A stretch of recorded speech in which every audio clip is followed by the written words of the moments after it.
अगर ये वीडियो आपको पसंद आए तो लाइक करें और शेयर करना मत भूलिए। सब्सक्राइब करें लक्ष्य टीवी चैनल को और बेल आइकॉन पर क्लिक करना मत भूलिए लेटेस्ट वीडियो सबसे पहले पाने के लिए।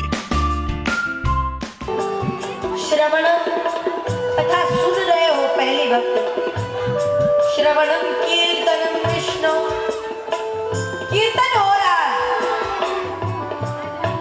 कीर्तन चल रहा है, आप गा रहे हैं तो दूसरी भक्ति। श्रवणम कीर्तनम विष्णु स्मरणम पाद सेवन, स्मरण भी भगवान का हो रहा है।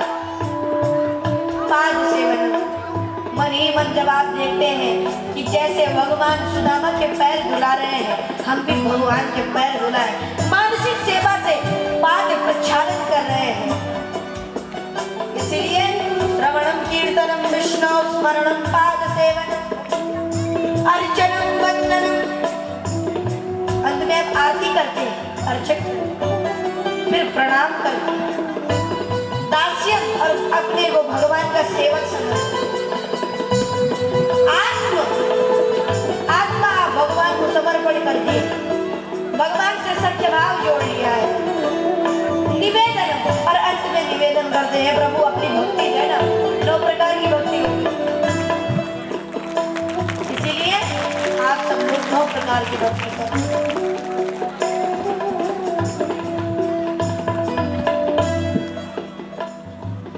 देखी सुदामा की दीन दशा करुणा करी के निधि रोए।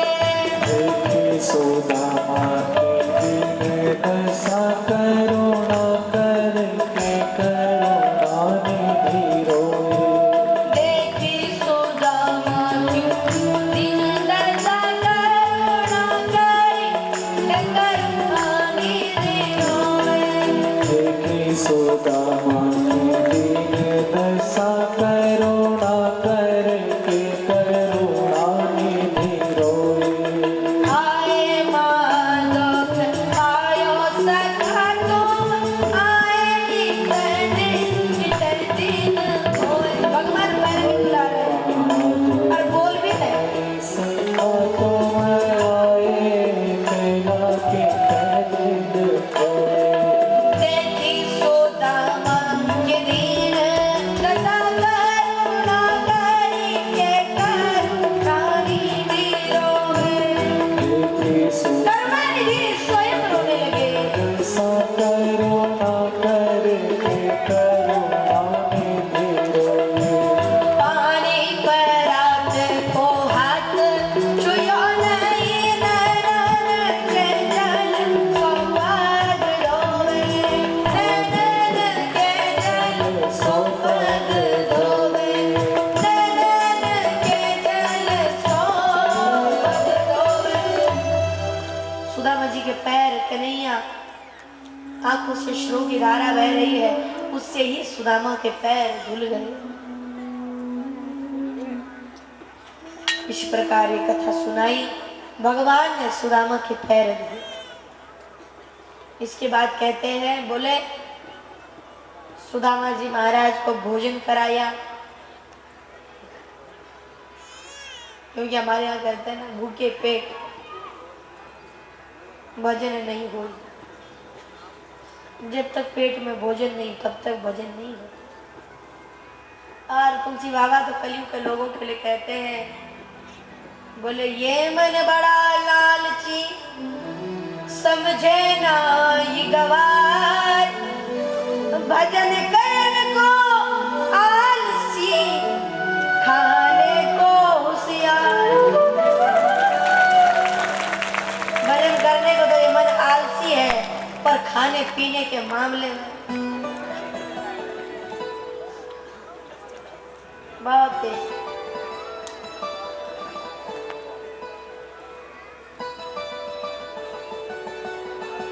एक बात बताएं आप लोगों को, ये मन गोविंद गोपाल गाते चलो, मन को विषयों से हरदम हटाते चलो। देखना इंद्रियों के न घोड़े भगे, उनमें हरदम ये संयम के कोड़े पे। संयम के कोड़े अब अवश्य मन पर पड़ने चाहिए। एक बार एक राजा के पास एक बकरा था। राजा ने बहुत बकरे को पाला और बाद में सोचा क्यों ना एक खेल किया जाए। क्या? बोले जो इस बकरे का पेट भर देगा उसको तो हम बहुत धन संपत्ति देंगे, और जो इसका पेट नहीं भर पावे तो उसे फांसी। कई लोग आए बेचारे, दिन भर खिलाते बकरे को, शाम को जब राजा हरी हरी घास दिखाता तो थोड़ा ना थोड़ा मुंह मारी लेता। जैसे पेट खूब भरा हो ना, फिर भी कोई अच्छी चीज दिख जावे तो थोड़ा चख लेते, मुंह मारना ही। बेचारे कई लोग मारे गए। एक दिन एक महात्मा जी ने कहा, बोले हम मरेंगे इसका पेट। लोगों ने समझा, हे महाराज, कई लोग मर गए, तुमको भी क्या मरने की चाहत हो? अपना भजन माला करो और शांत रहो। बोले नहीं, हम भरेंगे। पहुंच गए राजा के पास, हम भरेंगे इसका पेट। राजा ने दिया बकरे को, महात्मा जी आश्रम में ले गए, चारों तरफ से दरवाजा लगा दिया, घास चारों तरफ कमरे के फैला दी, और बकरा और हाथ में डंडा। और दिन क्या होता था, बोले बकरा ना खावे तो मारेंगे, पर आज ऐसा हुआ, बकरा अगर घास पे मुंह भी मारे तो जोर से डंडा पड़े। बकरा अगर सोचे थोड़ा घास खा ले, जब तक घास पे मुंह मारे उसी समय फिर डंडा पड़े। वो घास को देखकर भी डरने लगा, हाँ इतना मारा है। शाम को महात्मा जी से राजा के पास ले आए, बोले हमने भरा इसका पेट। तो बोले ठीक है लो। तो राजा ने हरी हरी घास दिखाई, महात्मा जी के हाथ में डंडा था। बकरे ने सोचा चले खाने। महात्मा जी मार तो सकते नहीं राजा के सामने, इसलिए डंडा हाथ से गिराया। डंडा जैसे ही जमीन पर पड़ा, आवाज में वो समझ गया पड़ने वाली है, नहीं खाना। मुंह मोड़ लिया। राजा आगे पीछे घुमावे, पर बकरा तो बिल्कुल मुंह मोड़ ले, हमको नहीं खाना, मार नहीं खानी हमको। राजा ने कहा भाई अब तो आधा राज्य देना ही पड़ेगा। पर महात्मा जी आपने इसका पेट कैसे भरा? बोले बकरा दिन भर का भूखा है। अच्छा, तो कैसे खा क्यों नहीं रहा? बोले हमने इसको इतना मारा कि घास देखकर भी डर रहा है। जब हम चले जाएंगे तब खा लेगा, पर जब तक हमको देख रहा है नहीं खाएगा। इसीलिए कहा राजन हमें तुम्हारा राज्य नहीं चाहिए, पर इससे एक सीख लो। क्या? बोले महाराज ये मन भी इस बकरे की तरह, दिन भर चाहे कितना ही खा लो, अगर थोड़ा सा कोई अच्छा दिखा दे तो चखने के नाम पर थोड़ा सा मुंह मारी लेते। अब भाई बैठे हैं, सोच रहे हैं प्यास लग रही, पानी पिया में, नहीं तो मन पानी पर ही रहेगा, चलो पी आते फिर आराम से कथा सुने। अगर इस तरह मन को बिगाड़ते रहोगे तो मन नहीं संभलेगा। इच्छा हो रही है पानी पीने की, नहीं पिएंगे। अब कथा सुनने के 1 घंटे बाद तक नहीं पिएंगे। अब बताओ, मन के ऊपर संयम कोड़े पड़ने चाहिए। इसीलिए सुदामा जी महाराज बैठे हैं भोजन करने, कन्हैया ने सुंदर भोजन पवाया, पीतांबर पहनाया। अब सुदामा जी पड़े हुए आराम से और कन्हैया पैर दबा रहे। अब जब पैर दबाने लगे उसी समय क्या हुआ, सारी रानियां वहां आ गई। सुदामा ने कहा कन्हैया तुम्हारा विवाह हो गया? बोले हाँ। बुलाया नहीं तुमने? बोले आपका हो गया? बोले हाँ। भाभी जी का नाम? बोले सुशीला। बोले बहुत अच्छा नाम है, आपने तो नहीं बुलाया। कहने लगे सुदामा जी महाराज 1 मास 2 पाख में 2 एकादशी हो, मेरे घर गोपाल जी नित्य एकादशी हो। महाराज तो एक दिन व्रत किया जाता है, 2 दिन व्रत किया जाता है। एकादशी का व्रत लोगों के यहाँ महीने में 2 बार आता है। ज्योतिष के अनुसार तिथियों की गणना, तिथियां 15 होती है। बोले कैसे? तो कहने लगे, बोले प्रतिवच्चा द्वितीया च तृतीया तदनंतरम चतुर्थी पंचमी षष्ठी सप्तमी चाष्टमी तथा नवमी दशमी जैव एकादशी द्वादशी तथा त्रयोदशी ततो गया ततः प्रोक्ता चतुर्दशी पौर्णिमा शुक्ल पक्षे तु कृष्ण पक्षे त्वमस्मृता। पूर्णिमा शुक्ल पक्ष में आती है, कृष्ण पक्ष में अमावस्या। एक तिथि में जो पूरा शुक्ल पक्ष, एक पक्ष में 14 तिथियां और एक पूर्णिमा या अमावस्या आती, यानी 15। तो महीने में 15 और 15 30, महीना खत्म। यानी एक तिथि कितने बार आएगी? 2 बार। तो एकादशी भी महाराज लोगों के घर पर 2 बार आती है, लेकिन हमारे घर पर नित्य एकादशी हो, खाने को कुछ नहीं ना महाराज, इसलिए रोज आपका व्रत होता है। कन्हैया ने कहा भाभी जी से कह देना सुदामा जी। क्या? बोले होनी थी सो हो गई, अब ना ऐसी होए, भाभी तेरे भवन में नित्य द्वादशी हो। भाभी होनी थी सो हो गई, अब ना ऐसी होए, भाभी तेरे भवन में नित्य द्वादशी हो। लोग एकादशी को व्रत करते हो, द्वादशी को 56 प्रकार का भोजन बना, भूख लगी होती है, खूब बनाओ, आज तो खूब खाएंगे। हे भाभी, लोगों के यहाँ तो भोजन 56 प्रकार का भोजन महीने में केवल 2 बार बनता है, तेरे घर पर 56 प्रकार का भोजन रोज बनेगा। ये हमारा आशीर्वाद। सुदामा जी ने कहा भाई तुम्हारा विवाह हो गया? बोले हाँ, मिलवाना। रुक्मणी आई, बोले ये है रुक्मणी, प्रणाम किया। बोले सौभाग्यवती भव। रुक्मणी गई। अब आई जामवती। हम क्यों पीछे रहे भाई? जामवती ने कहा, पहुंच गई जामवती जी। सुदामा जी ने कहा पति प्रिया भव। सत्यभामा ने कहा हम भी पीछे नहीं, उसे भी आशीर्वाद। सौभाग्यवती भव। उसके बाद कालिंदी, फिर मित्रवृंदा, सत्या और लक्ष्मणा, 1000 हो गई। बेचारे सुदामा जी ऐसी बुरी हालत हुई। अब कितनी है कन्हैया? बोले अभी तो देते जाओ, अभी तो आधी भी नहीं, देते देते 4000 हो। अब कितनी? बोले आधे की आधी हुई है। देते देते 8000। अब तो सुदामा जी आचमनी से जल ले गए। फिर कहे और हाथ भी कन्हैया उठा कर रखे फिर नहीं आ पता। अब कितने? बोले अभी आधी हुई। बोले कन्हैया तू मारेगा? ए कन्हैया इधर आ। कन्हैया क्या बात है? बोले पुत्रवान भव, ऐश्वर्यवान भव। कन्हैया ने बोला हमें बाद में दे देना, पहले पत्नियों को निपटाओ। बोले जब आपको मिल गया तो आप ही की पत्नियां हैं, तो सबको मिल गया। उसके बाद बातचीत होने लगी सबकी।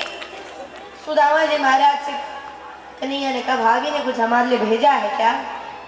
नहीं भेजा, कुछ नहीं। नहीं कुछ तो भेजा होगा। नहीं कुछ नहीं भेजा। ऐसा क्यों कहते हो कन्हैया? कन्हैया ने कहा ये बगल वाला हाथ क्यों दबाते हैं, कुछ गड़बड़ है। इसीलिए कहा उमापति महादेव की हर हर महादेव। अब सुदामा जी को भी आदत थी, जैसे ही हाथ उठाया पोटली गिर गई। कन्हैया ने पकड़ी, पोटली खोली, एक मुट्ठी चावल निकाला और पान कर गए कन्हैया। एक मुट्ठी चावल में 1 लोक का राज्य दिया, 2 मुट्ठी चावल में दूसरे लोग का राज्य दिया। तीसरी मुट्ठी खाने वाले थे, उसी समय हाथ पकड़ा रुक्मणी ने। मनी मन का बोले सब इन्हीं को दे दोगे तो हमको क्या दोगे? और ब्राह्मण देवता को बुरा ना लगे इसलिए कहा प्रभु प्रसाद है, सबको मिलना चाहिए, सबको बंटना चाहिए, इसलिए हमको भी मिले। और आपने तो एक दो दाने छोड़े हैं तो क्या करें? कन्हैया ने कहा इसे पीसो, फिर पानी में डालो, फिर मिलाओ, फिर चरणोदक की समान सब, क्योंकि तुम्हारे लिए एक एक दाना भी नहीं मिले।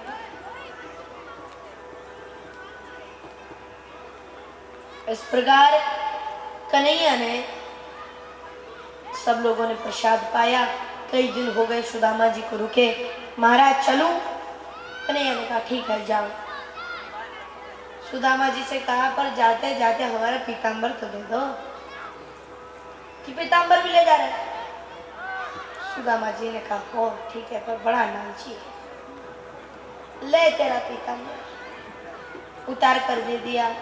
फिर से अपना फटा पुराना धोती पहन ली। मन में केवल एक ही बात, कन्हैया और अच्छा है पर थोड़ा लालची है, और ठीक है पर लालची। जैसे ही सुदामा जी चले गए, पत्नियों ने कहा कब से तुम्हारा स्वभाव ऐसा बिगड़ गया है? कमी है क्या पीताम्बरों की? दे देते एक पीताम्बर, उसे क्या बिगड़ जाता तुम्हारा? कन्हैया ने कहा देवी वो बात तो ये भी उठती है, मैंने उसे रोका क्यों नहीं? क्यों नहीं रोका? बोले मैंने उन्हें इतनी संपदा दे दी है, फिर भी भाभी ने अभी तक उसको छुआ तक नहीं। उसी फटी पुरानी साड़ी में जब पतिदेव आएंगे तब इसका ग्रहण करेंगे। और सुदामा इस पीताम्बर में तो राजकुमार लग रहा था, सुशीला जी उसी साड़ी में है, दूर से देखेंगे तो पहचान नहीं पाएंगे, इसीलिए फिर से वही कपड़े, तो दूर से पहचानेंगे अरे ये तो अपने पतिदेव हैं। जल्दी नई साड़ी पहनेगी, आरती की थाल लेगी, समय तो मिलेगा। पत्नियों ने कहा प्रभु आपकी लीला आप ही जानो। भगवान के परम भक्त सुदामा जी पहुंचे। सुशीला जी ने देखा ये तो पतिदेव है, जल्दी तैयार हुई, हाथ में आरती की थाल लेकर साड़ी पहनकर नीचे आई। सुदामा जी ने द्वारपाल से पूछा है ये किसका महल है महाराज? यहाँ तो हमारी कुटिया थी। बोले सुदामा जी महाराज। बोले दुनिया में मैं ही सुदामा, थोड़े कोई और भी हो। तो कहाँ है सेठ जी? वो अपने मित्र द्वारकाधीश से मिलने गए। अरे क्या बता, मैं क्या पता उनके मित्र भी द्वारका के कृष्ण हो। तब तक सुशीला जी दौड़ी दौड़ी आई, आरती उतारने लगी। सुदामा जी ने कहा देवी कौन? घूंघट हटाया। सुशीला तुम? हाँ। ये सब किसका है? बोले बस हमारा। बोले ऐसा करो देवी कि सोने के रोटी बना लो, चांदी की दाल बना लो और मड़ियों की सब्जी बना लो, बहुत पड़ी है घर में, जल्दी बना लो। बोले महाराज मड़ियों की सब्जी खाओगे, सोने की दाल पियोगे और चांदी की रोटी खाओगे? बोले हाँ। ये भी क्या कोई खाने वाली वस्तु है महाराज? सुदामा ने कहा जब ये खाने वाले वस्तुएं नहीं थी तो तूने भगवान से मांगी क्यों? उतना ही मांगती जितना जिससे पेट भर जाता।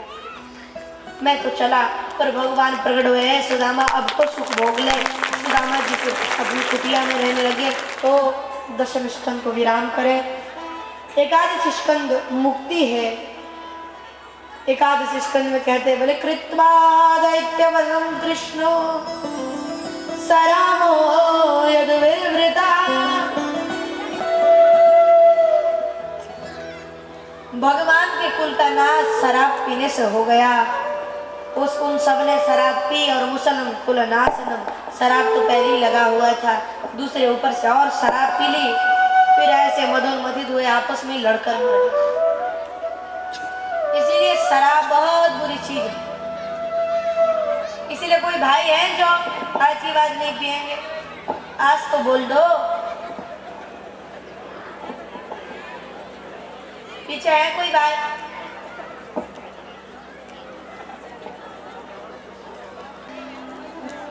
कौन से हैं बैठे हुए यहाँ? देखो जब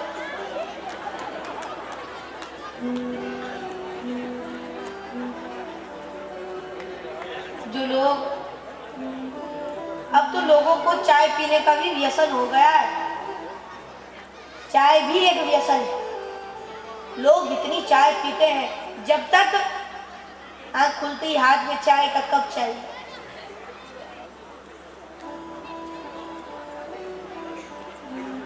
लोग पहले भगवान को प्रणाम नहीं करते,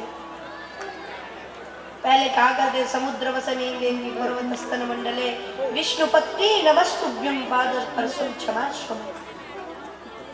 और अब लोग कहते हैं नमो देव्यै चा देव्यै तपेली गर्भ संभुता तुभ्यं नमो चिनकी कुमारी। चिनकी कुमारी भारतवर्ष में आई, जय हो नमो देव्यै चा देवी। पहले चाय देवी को लोग प्रणाम करते हैं, आंख खुलते ही चाय का गिलास हाथ में चाहिए। कई लोगों की ऐसी आदत है। और एक महात्मा जी ने तो गीता से एक श्लोक निकाला, ध्यान से सुनना। बोले सर्वस्व चाहं हृदि सन्निविष्टो। बोले भगवान ने गीता में कहा है कि सर्वस्व चा अहम, सबकी सुबह की चाय मैं हूं। भगवान ने चाय को भी अपना अवतार बताया। कई लोग ऐसा कहते हैं सर्वस्व चा अहम हृदय सन्निविष्ट। लोगों के सुबह सुबह के चाय मैं हूं। ऐसा तो भगवान कृष्ण ने भी नहीं सोचा था, लोग ऐसा अर्थ निकालेंगे।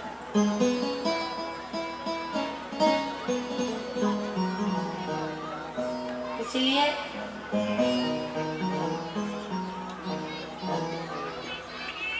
किसी को चाय का व्यसन है, किसी को शराब का व्यसन है, किसी को तंबाकू का व्यसन है, किसी को सिगरेट का व्यसन है।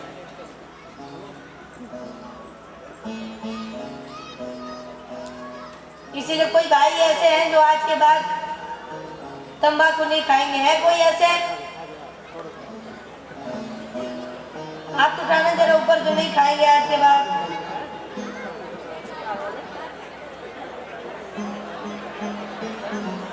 अच्छा, जो आज के बाद सिगरेट नहीं पिएंगे वो हाथ उठाओ।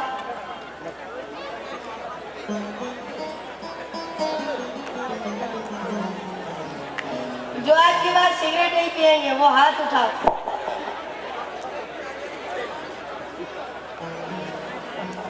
देखो, अगर तो कौन कौन सिगरेट पीते हैं वो हाथ उठाओ पहले।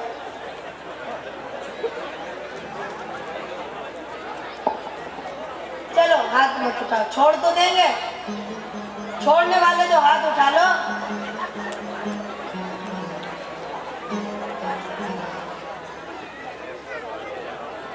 नाम ले। आप सब लोग व्यसन को जरूर त्याग दो। चलो, जिन्हें शर्म आ रही है कोई बात नहीं, अंतिम समय जब कथा विराम हो जाए तो व्यास मंच पे आ जाना और कहना हम आज के बाद नहीं खाएंगे। और उनका संकल्प भी आज यहाँ कराएंगे। कुछ लोगों का पता तो हमको भी है, उनका संकल्प भी कराएंगे।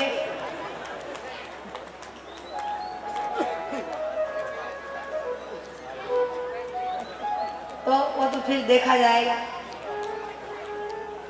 पर जिन लोगों को संकल्प करना हो वो आ जाना। ये हमारी भलाई नहीं है, ये आपकी भलाई। हर पिता चाहता है कि मेरा पुत्र कभी सिगरेट ना पिए। कोई पिता है ऐसा जो चाहे मेरा बेटा भी सिगरेट पिए? कोई नहीं चाहता। लेकिन फिर खुद क्यों पीते हो? जो अपने के लिए नहीं चाहते, अपने पुत्रों के लिए नहीं चाहते, फिर अपने आप उसका व्यसन क्यों करते? इसीलिए पहले अपने आप सुधरना, फिर दूसरे को कहना। इसलिए इस प्रकार इस कथा को सुनाया। एकादश स्कंद में भगवान दत्त के 24 गुरुओं की कथा है। पृथ्वी रायु आकाश मापो अग्नि चंद्रमा रवि कपोत अजगर सिंधु पतंगो मधुकृत मधुहारिणो मीन पिंगला कुरुरोर्भग कुमारी सरिकृत सर्व पूर्णनाभि भगवान दत्त के 24 गुरु हुए, 9 योगेश्वरों की कथा सुनाई और बताया कायेन वाचा मनसेन्द्रियैर्वा बुद्ध्यात्मना वानुसरे स्वभावा करौ यद्यत् सकलं परस्मै नारायणायेति समर्पयेत।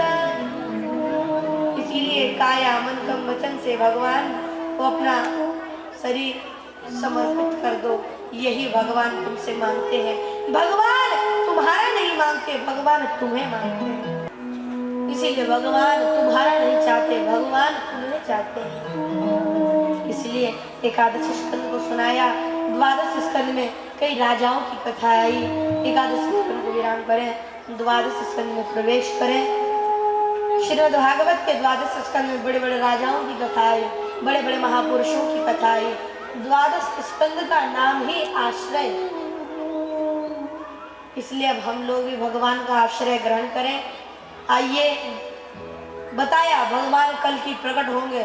लोग चाहे कितना ही कहते रहे, जब 12 आएगा तब प्रलय होगी या जो भी आएगा, ऐसा नहीं।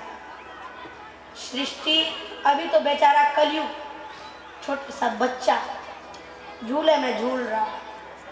अभी कलयुग की आयु है 5000 वर्ष, कलयुग की आयु। और अभी उसे जीना कितना है पता? 4,32,000। अभी तो केवल 5000 वर्ष हुए हैं उसे, और 4,32,000 की उसकी आयु। तो अभी तो कलयुग बच्चा है और आप लोग उसके मरने की बात करते हो।